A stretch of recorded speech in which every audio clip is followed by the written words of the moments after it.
guess it makes sense. I told you she was a better story. The Girls on the Bus is about 4 women covering a fictional presidential campaign. These are 4 women who, in any other universe, wouldn't be friends.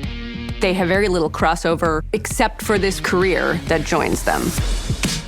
First and foremost, we're like, who are these women? Who are we going to be focusing on? And we came up with Sadie and Kimberlyn and Lola and Grace. They're all sort of different representatives of journalism. Hi, Sadie McCarthy. So sorry, Governor. I just need 5 minutes. Sadie McCarthy, she's kind of got this low-grade hysteria. Hello.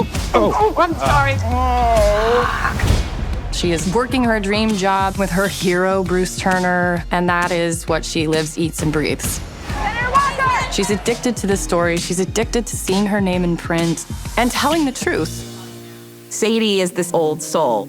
She romanticizes this era of journalism that, doesn't exist anymore. This is a character who is an idealist at heart. You, Sadie McCarthy, are a true believer. God help you. Welcome to Liberty Direct News. I'm Kimberlyn Kendrick. Kimberlyn is a person who has a plan.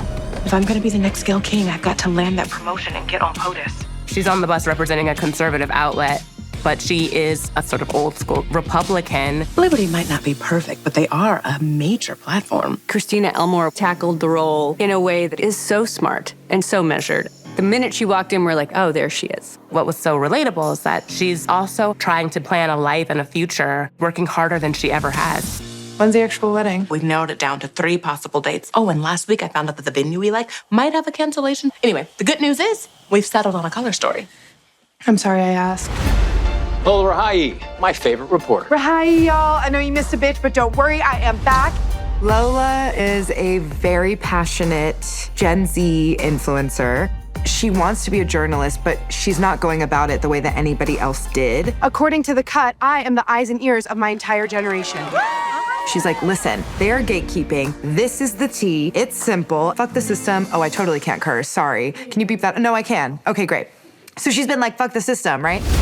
No one really takes Lola seriously at first, but she's proving herself and is doing her work. With Lola, we really wanted to make sure that she felt like a fully realized person. Her backstory really helped us ground her. She's been through a lot of shit. She's like a traumatized kid, and she wants to change the world. You know a young female journalist superpower? Nice tits. Being underestimated. Grace Gordon Green, Washington Union. Got you right here. Grace is a person with a huge amount of heart and soul and experience. I've been on the trail for 3 decades. I have seen the inside of more Marriotts than Elliot Spitzer. She's seeing journalism change profoundly. She's up for the change. She'll just fight it a few steps of the way. Young people are engaged. The world is changing. The Supreme Court is clearly swayed by social media, which is why everything is going so well for us in this country. Grace's father is a very successful journalist. She's always sort of been in his shadow. That is what drives her. You got the number. Of course I got the number. I get everything. The one area that Grace feels inadequate is parenting. Grace is at a breaking point with her family going, how much did I give up? How much am I willing to give up moving forward? What does balance really look like? Literally 2 seconds. I'm sure in all of these kinds of interviews, everyone's always like, oh yeah, we get along really well. But I cannot stress how much I love these women. We felt like this very strange, tangible connection where we jumped over the pleasantries.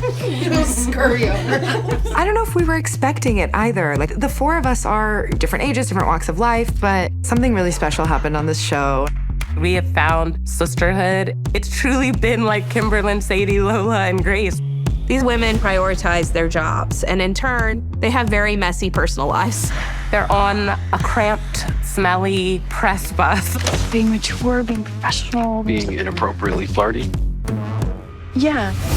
It's an intense environment where they kind of need each other. You know what? I can't do it. I'm going to be right next to you the whole time. You're going to be amazing. Oh, actually, never mind. What? There's this breaking down of these boundaries, and we get to see people find each other. I think that people will see their friends in those moments. Audiences will see, oh, something much deeper has formed here. The heart of it is the relationships with the women. The other stuff is just a great milieu to be able to comment on journalism and politics. To overthrowing elitist corporate media. To being stuck on that bus with you crazy bitches. Yeah.